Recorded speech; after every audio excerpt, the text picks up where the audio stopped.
آموزش مرغ و سبزیجات.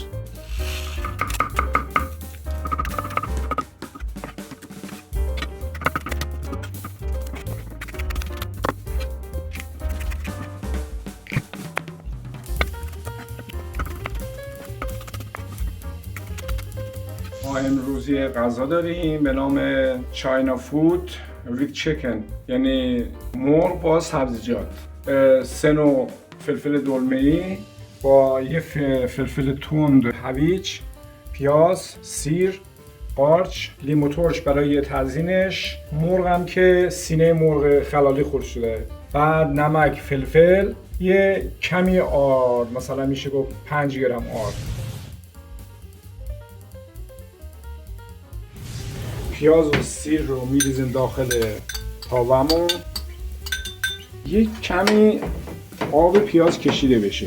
خب کرا رو اضافه کردیم. بعد از اینکه آب پیاز و سیر یه مقدار کم شد که این زودتر تفت بخوره.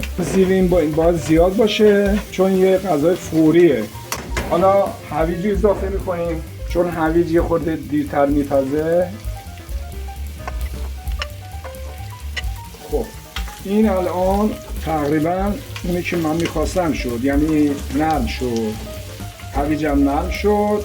بعد کرفس رو میریزیم داخلش.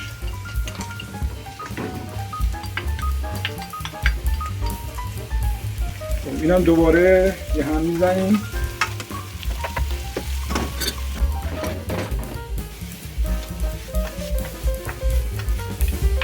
گلارایش تزیینش نمیده فعلا باشه.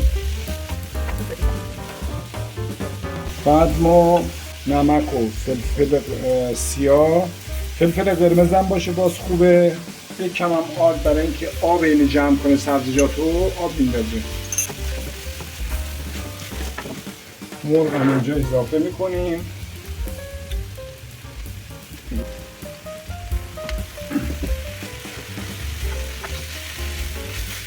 ما نمیخوایم مرغ خیلی سفت بشه، باید آبدار باشه.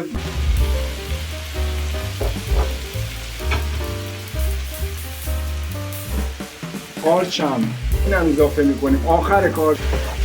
میبینی یواش یواش این آرده جمع میکنه آبو. یعنی آخر قضیه سس سویا رو اضافه میکنیم.